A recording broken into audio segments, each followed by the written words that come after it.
Welcome race fans to the Bonnett's Energy Corp Taylor Flats 200, the second stop of the 2024 Canadian Jet Boat Racing calendar here in beautiful Taylor, British Columbia.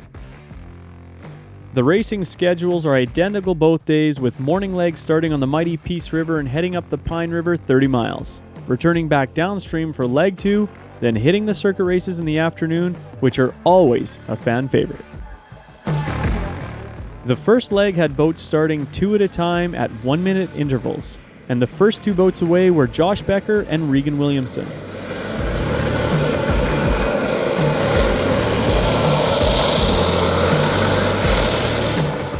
Josh got a great start and led the way into the Pine. Regan Williamson, our sole New Zealand competitor racing here this weekend, unfortunately noticed some issues with his turbine not far up the Pine and decided to shut it down, luckily being able to drive it back to the boat launch under its own power. Yeah, well, for starts, we had a pretty bad start, so I was sort of chasing Josh down there at the start, and then the turbine started overheating. Just the oil side of it, so not over-temping it. So pretty easy solution. We actually changed the oil cooler the other day and sort of took a little bit of pressure out of the oil cooler and hoping it would work a little bit better. But the next 2 boats away were local racer Gord Humphry leading the way for Jeremy Hand. After pushing hard, Jeremy unfortunately had gearbox failure, which ended his weekend of racing prematurely. With 5 unlimited boats racing this weekend, one racer lucked out having a sole starting time, and that racer was the one of 2 Americans racing this weekend, Ryan Ringer.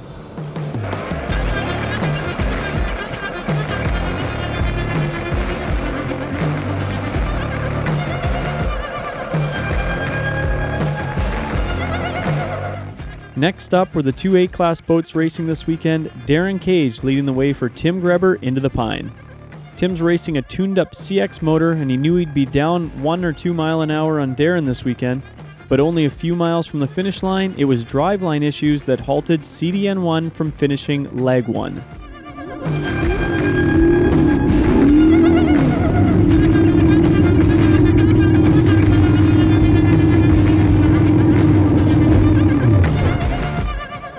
Well, I knew right away it was driveline because the nose of the boat came down, but it hit the rev limiter. Jesus took the wheel and he pulled us into a nice spot and shore. It was awesome. Next to hit the river were the CX boats racing 2x2 every minute. Fellow Grand Prix racers Josh Inman led Tyler Boyd up the Pine with good close racing.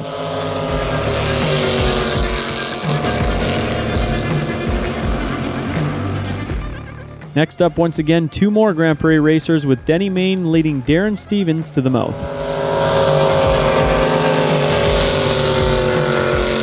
Our second American racer was next up Tim Harding in CX33, and he was being led upstream by Clint Mohr.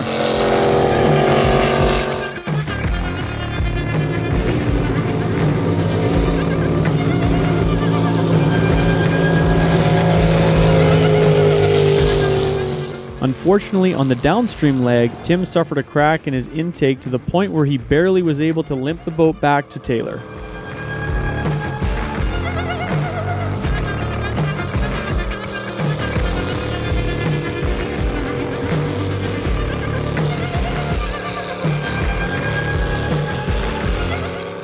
This here is to be the suction housing flange that holds the bowl on. And that thing broke all the way around and it let the pump come down and of course bent these rods here and pretty much made it down, barely steering, but we're going to try to find the pieces to get it going for tomorrow, yeah. The next 2 boats away in the morning were both actually owned by Tanner Froehlich, with his backup boat being driven this weekend by Riley Chittle.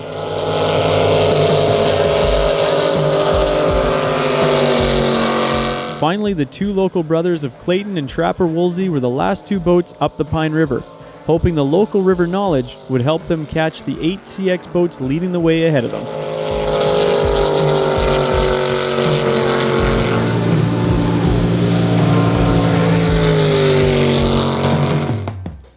Family fun was in full force at Peace Island Park while racers wrenched and tuned in preparations for the afternoon circuit races.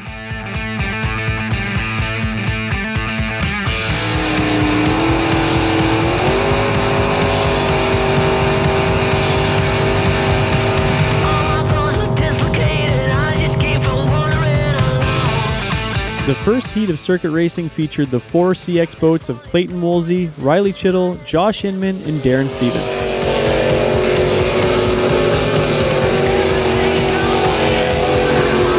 Darin jumped out to that ever-important lead off the start, giving him clean water in the first turn through the back channel. Riley Chittle followed him through with Josh third and Clayton fourth.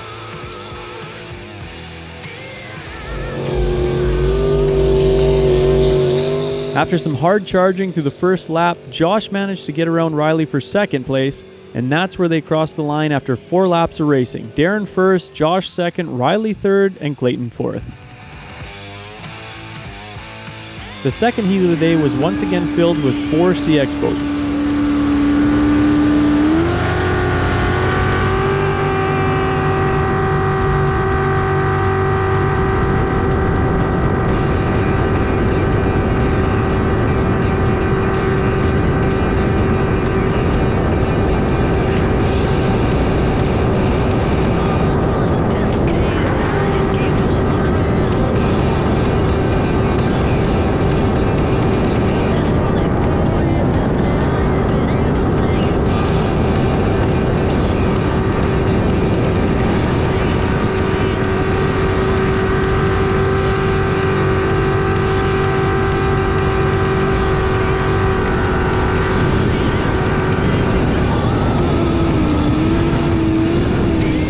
Local race fans were ecstatic to see Trapper Woolsey get the jump off the rest of the field and lead the way into the first channel with Tanner Froehlich right on his heels. Both Denny Mayne and Clint Mohr were forced to take the long way into the channel.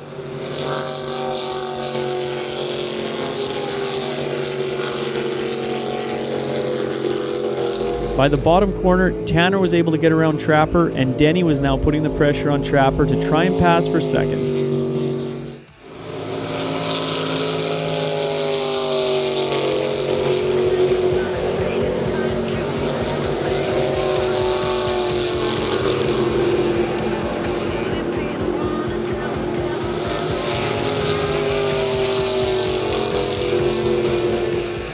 After 4 hard-fought laps, they remained in the same position with Tanner pulling off a big lead in the CX, Trapper finishing second, Denny third, and Clint fourth.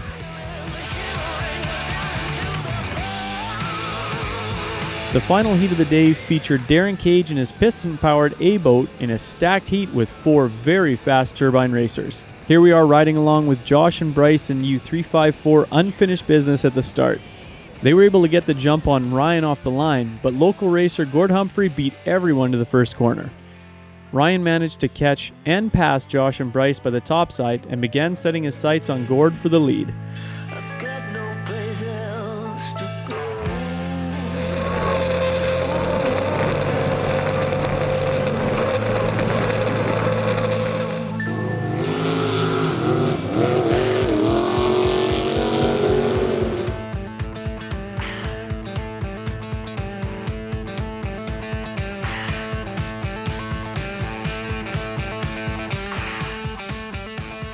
Unfortunately, NZ racer Regan Williamson suffered another DNF while Gord held off Ryan to the checkered flag. Josh came across third and Darin fourth. After a solid day 1 of racing, the standings look like this. American Ryan Ringer leads the way overall, but only by 14 seconds over local Gord Humphry, so it's really anyone's race at this point. Josh Becker sits third overall, about 2.5 minutes off the pace. Darin Cage leads the A class, and a big surprise might not be that Tanner Froehlich is leading the CX class, but by how much was a real shocker. Tanner finishes day 1 with over a 2-minute lead ahead of second place CX boat of Denny Mayne. Clint Mohr rounds out the top 3 in CX, but you can throw a blanket over second to 5th place with all 4 boats finishing within 1 minute of each other. You got a pretty good lead coming into day 2 tomorrow. What are you going to do to keep that lead? I'm just going to keep going hard. I want to make sure that we're set up for the Worlds next year, and that's the most important thing right now is we're just trying our setup. And we did a few different things that we learned in New Zealand when we were there helping out Gord race. And man, what a world of a difference. Regan, from New Zealand, 777, he gave me some secrets and showed me some things over there, and were back and forth on the phones, and I made some changes, and man, is it waking up. I would say whatever he suggested, keep doing it, because it sure is working. Good job, Tanner. Good luck tomorrow. Thank you, buddy. Appreciate it. Were you surprised that you were a 20-second deficit coming into this afternoon on your home waters? I was surprised that's all I had for a deficit. I thought he would have pulled more on me. I'm happy with those results. That's about, like, we ran up, there was nothing left. We went up absolutely as hard as we could, no lifting, down hard as we could. There was nothing left. So he got it honestly. I think we all probably hit speed records today. I know I did this morning, or coming downstream. Going upstream, we were strong too. So the river's fast. It's fun. I told Nick when we were leaving this morning, I was like, hey, we're just going to cruise because we only pre-ran it once. And we got about, we were still having some over temp issues this morning too, so that's why I was messing with the screw. But once we got about 10 miles up the river, the air got cooler and we were able to go. So tomorrow morning should be fast again. It'll be fun. It could come down to quite the dogfight in the circuit race tomorrow night. Well, if you guys are as close as you were today, finishing off day one, I know everyone's going to be excited to see how this shapes up tomorrow. I want to say on behalf of all the Canadians, Ryan, thanks so much for coming. I think this unscathed day one, this feels pretty good for you. I'm pretty excited for you. Oh, thank you very much. No, that circuit race, Nick and I finished, and it's like, that sucks. We lost, but that was fun.